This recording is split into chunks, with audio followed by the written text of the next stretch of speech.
ಬಂಗು ಬಂದ್ರೆ ಒಳ್ಳೆಯದ ಕೆಟ್ಟದ್ದ? ಬಂಗು ಬರಲು ಕಾರಣವೇನು? ಬಂಗು ಬಂದರೆ ಏನು ದೋಷ? ಸಾಮಾನ್ಯವಾಗಿ ಕೆಲವರಲ್ಲಿ ಮುಖದ ಮೇಲೆ ಬಂಗುಗಳು, ಕಪ್ಪು ಕಲೆಗಳು ಬಂದಿರುತ್ತವೆ. ಸಾಕಷ್ಟು ಪ್ರಯತ್ನ ಪಟ್ಟರೂ ಸಹ ಅವುಗಳನ್ನು ಹೋಗಿಸಲು ಸಾಧ್ಯವಾಗುವುದಿಲ್ಲ. ಹಲವಾರು ವರ್ಷಗಳವರೆಗೆ ಮುಖದ ಮೇಲೆ ಹಾಗೆಯೇ ಉಳಿದುಬಿಡುತ್ತದೆ. ಇಂತಹ ಬಂಗುಗಳು ಮುಖದ ಮೇಲೆ ಬರಲು ಜ್ಯೋತಿಷ್ಯ ಶಾಸ್ತ್ರದ ಪ್ರಕಾರ ಯಾವ ಕಾರಣಗಳು ಇವೆ? ಬಂಗು ಏನಾದರೂ ಒಮ್ಮೆ ಬಂದರೆ ಅವು ಎಷ್ಟು ವರ್ಷಗಳ ಕಾಲದವರೆಗೆ ಇರುತ್ತವೆ ಮತ್ತು ಇದರಿಂದ ಆಗುವ ಪರಿಣಾಮಗಳು ಏನು ಮತ್ತು ಇದಕ್ಕೆ ಶಾಶ್ವತ ಪರಿಹಾರಗಳು ಇವೆಯೇ? ಮುಖದ ಮೇಲೆ ಬಂಗು ಬರುವುದು ಮನುಷ್ಯನ ಜೀವನದಲ್ಲಾಗುವ ಕೆಲ ಬದಲಾವಣೆಗಳ ಸೂಚನೆಯಂತೆ. ಯಾವುದು ಆ ಸೂಚನೆ? ಬಂಗು ಬಂದರೆ ಒಳ್ಳೆಯದ ಕೆಟ್ಟದ್ದ? ಬಂಗು ಬರಲು ಕಾರಣವೇನು ಅನ್ನೋದರ ಬಗ್ಗೆ ಸಂಪೂರ್ಣ ಮಾಹಿತಿ ನೀಡಲಿದ್ದೇವೆ. ಒಮ್ಮೆ ಏನಾದರೂ ಬಂಗು ಮುಖದ ಮೇಲೆ ಬಂದರೆ ಅದು ಕೆಲವರಿಗೆ 2 ವರ್ಷಗಳ ಕಾಲ ಇರುತ್ತದೆ. ಇನ್ನು ಕೆಲವರಿಗೆ 7 ವರ್ಷಗಳ ಕಾಲ ಇರುತ್ತದೆ. ಇನ್ನು ಕೆಲವರಿಗೆ 15 ವರ್ಷ ಹಾಗೂ 18 ವರ್ಷಗಳ ಕಾಲ ಮುಖದ ಮೇಲೆ ಬಂಗುವಿನ ಸಮಸ್ಯೆ ಇರುತ್ತದೆ. ಯಾವುದೇ ರೀತಿಯ ವೈದ್ಯಕೀಯ ಚಿಕಿತ್ಸೆಯನ್ನು ಪಡೆದರೂ ಸಹ, ಎಲ್ಲ ರೀತಿಯ ಪ್ರಯತ್ನ ಪಟ್ಟರೂ ಸಹ ಬಂಗುವಿನ ಸಮಸ್ಯೆಯು ನಿವಾರಣೆಯಾಗುವುದಿಲ್ಲ. ಇನ್ನು ಮುಖದ ಮೇಲೆ ಬಂಗು ಇರುವವರಿಗೆ ಯಾವ ರೀತಿಯ ಸಮಸ್ಯೆಗಳು ಎದುರಾಗುತ್ತವೆ?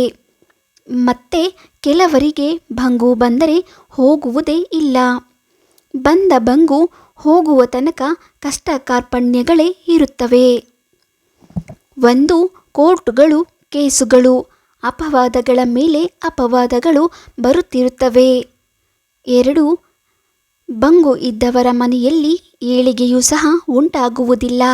ಯಾವುದೇ ಕೆಲಸ ಕಾರ್ಯಗಳಿಗೆ ಕೈ ಹಾಕಿದರೂ ಕೂಡ ಅದರಲ್ಲಿ ಭಂಗಗಳು ಉಂಟಾಗುತ್ತಿರುತ್ತದೆ. ಯಾವುದೇ ಕೆಲಸಗಳು ಪೂರ್ಣಗೊಳ್ಳುವುದಿಲ್ಲ. 3. ಮನೆಯಲ್ಲಿ ಯಾವುದೇ ರೀತಿಯ ಶುಭ ಕಾರ್ಯಗಳು ನಡೆಯುವುದಿಲ್ಲ. 4. ಬಂಗು ಬರಲು ಮತ್ತು ಅದರ ಕಲೆ ಮುಖದ ಮೇಲೆ ದೀರ್ಘಕಾಲದವರೆಗೆ ಉಳಿದುಕೊಳ್ಳಲು ಮುಖ್ಯ ಕಾರಣ ಎಂದರೆ ಬಾಲ್ಯದಲ್ಲಿ ಅಥವಾ ಬುದ್ಧಿ ಬಂದ ಮೇಲೂ ಸಹ ಮನೆಯ ಹೊಸ್ತಲಿನ ಮೇಲೆ ಕುಳಿತುಕೊಳ್ಳುವುದು, ಹೊಸ್ತಿಲನ್ನು ತುಳಿಯುವುದು, ಕಾಲಿನಿಂದ ಒದೆಯುವುದು, ಈ ರೀತಿಯಾದ ತಪ್ಪುಗಳನ್ನು ಮಾಡುವುದರಿಂದ ಇಂತಹ ಸಮಸ್ಯೆಗಳು ಅಂದರೆ ಬಂಗುವಿನ ಸಮಸ್ಯೆಗಳು ಎದುರಾಗುತ್ತವೆ. ಇದೊಂದು ಸಮಸ್ಯೆ ಬಂದರೆ ಅದು ದೀರ್ಘಕಾಲದವರೆಗೂ ಉಳಿದು ಜೀವನದಲ್ಲಿ ಸಾಕಷ್ಟು ಕಷ್ಟಗಳನ್ನು, ನೋವುಗಳನ್ನು ಉಂಟು ಮಾಡುತ್ತದೆ. ಇನ್ನು ಇದಕ್ಕೆ ಪರಿಹಾರಗಳು ಏನು ಎಂಬುದನ್ನು ನೋಡುವುದಾದರೆ, ಬಂಗುವಿನ ಸಮಸ್ಯೆಯನ್ನು ರಾಹುವಿನ ದೋಷ ಎಂದು ಹೇಳಲಾಗುತ್ತದೆ. ಸಾಕ್ಷಾತ್ ಮಹಾಲಕ್ಷ್ಮೀ ದೇವಿಯ ಸ್ವರೂಪವಾದ ಹೊಸ್ತಿಲಿನ ಮೇಲೆ ಕುಳಿತುಕೊಳ್ಳುವುದು, ಮನೆಯಲ್ಲಿ ಒಂದು ಪವಿತ್ರ ಸ್ಥಾನವೆಂದು ಪರಿಗಣಿಸಲ್ಪಡುವ ಹೊಸ್ತಿಲಿನ ಮೇಲೆ ನಿಲ್ಲುವುದು, ಕೋರುವುದು, ಚಪ್ಪಲಿಯಿಂದ ಹೊಸ್ತಿಲನ್ನು ಮೆಟ್ಟಿದರೆ ಬಂಗು ಬರುತ್ತದೆ. ಕೆಲವೊಮ್ಮೆ ಚಿಕ್ಕ ಮಕ್ಕಳು ಇಂಥ ಕೆಲಸವನ್ನು ಮಾಡಿಬಿಟ್ಟಿರುತ್ತಾರೆ. ಅವರು ಪ್ರಾಯಕ್ಕೆ ಬಂದಾಗ ಬಂಗು ಬರುವ ಸಮಸ್ಯೆ ಕಾಣಿಸಿಕೊಳ್ಳಬಹುದು. ಕಾಲಿನಿಂದ ಒದೆಯುವುದು, ತುಳಿಯುವುದು, ಈ ರೀತಿಯಾದ ತಪ್ಪುಗಳನ್ನು ಮಾಡುವುದರಿಂದ ರಾಹುವಿನ ದೋಷ, ಶನಿ ದೋಷ, ಎಲ್ಲ ದೋಷಗಳು ಉಂಟಾಗುತ್ತದೆ. ಜ್ಯೋತಿಷ್ಯ ಶಾಸ್ತ್ರದ ಪ್ರಕಾರ ಇದಕ್ಕೆ ಪರಿಹಾರ ಏನು ಎಂದರೆ, ಪ್ರತಿನಿತ್ಯವೂ ಮನೆಯ ಹೊಸ್ತಿಲಿಗೆ ದೀಪಗಳನ್ನು ಹಚ್ಚಬೇಕು. ಮಣ್ಣಿನ ದೀಪವನ್ನು ಹಚ್ಚುವುದಾದರೆ 2 ದೀಪಗಳನ್ನು ಹಚ್ಚಬೇಕು. ಒಂದು ವೇಳೆ ನಿಂಬೆ ಹಣ್ಣಿನ ದೀಪವನ್ನು ಹಚ್ಚುವುದಾದರೆ ಹಚ್ಚಬಹುದು. ಆದರೆ ನಿಂಬೆ ಹಣ್ಣಿನ ದೀಪವನ್ನು ಯಾವುದೇ ಕಾರಣಕ್ಕೂ ಮನೆಯ ಒಳಗಡೆ ಹಚ್ಚಬಾರದು. ಮುಖ್ಯವಾಗಿ ಬಂಗುವಿನ ಸಮಸ್ಯೆ ಇದ್ದವರು ಮನೆಯ ಹೊರಗಡೆ ಅಂದರೆ ಹೊಸ್ತಿಲಿಗೆ ಮಣ್ಣಿನ ದೀಪಗಳನ್ನು 2 ದೀಪಗಳನ್ನು ಹಚ್ಚಬೇಕು. ನಿಂಬೆ ಹಣ್ಣಿನ ದೀಪವನ್ನು ಹಚ್ಚುವುದಾದರೆ 1 ನಿಂಬೆ ಹಣ್ಣನ್ನು 2 ಭಾಗ ಮಾಡಿ ಅದರಿಂದ 2 ದೀಪವನ್ನು ಮನೆಯ ಹೊಸ್ತಿಲಿನ ಹೊರಭಾಗದಲ್ಲಿ ಹಚ್ಚಿ ಹೊಸ್ತಿಲನ್ನು ನಮಸ್ಕರಿಸಬೇಕು. ಇದರ ಜೊತೆಗೆ ಮನೆ ದೇವರ ಸಂಕಲ್ಪವನ್ನು ಮಾಡಬೇಕು. ಇದನ್ನು ಕೇವಲ ಕೆಲವು ದಿನಗಳ ಕಾಲದವರೆಗೆ ಮಾಡಿದರೆ ಸಮಸ್ಯೆ ಬಗೆಹರಿಯುವುದಿಲ್ಲ. ನಿಮಗೆ ಬಂಗುಗಳು ಸಮಸ್ಯೆ ಸಂಪೂರ್ಣವಾಗಿ ನಿವಾರಣೆಯಾಗುವವರೆಗೂ ಈ ರೀತಿಯಾಗಿ ಪ್ರತಿ ಶುಕ್ರವಾರ ಮತ್ತು ಮಂಗಳವಾರ ಮಾಡುತ್ತಾ ಬಂದರೆ ಕ್ರಮೇಣವಾಗಿ ಬಂಗುವಿನ ಸಮಸ್ಯೆಗಳು ದೂರವಾಗುತ್ತವೆ. ನೀವು ಮಾಡುವಂತಹ ಕೆಲಸ ಕಾರ್ಯಗಳಲ್ಲಿ ಅಡೆತಡೆಗಳು ಉಂಟಾಗುವುದಿಲ್ಲ. ಮನೆಯಲ್ಲಿ ಯಾರಿಗಾದರೂ ಒಬ್ಬರಿಗೆ ಬಂಗಿನ ಸಮಸ್ಯೆ ಇದ್ದರೆ ಅದು ಸಂಪೂರ್ಣವಾಗಿ ಮನೆಯ ಮೇಲೆ ಪರಿಣಾಮ ಬೀರುತ್ತದೆ. ಮನೆಯಲ್ಲಿರುವ ಇತರೆ ಸದಸ್ಯರಿಗೂ ನಷ್ಟಗಳು, ತೊಂದರೆಗಳು ಉಂಟಾಗುತ್ತವೆ.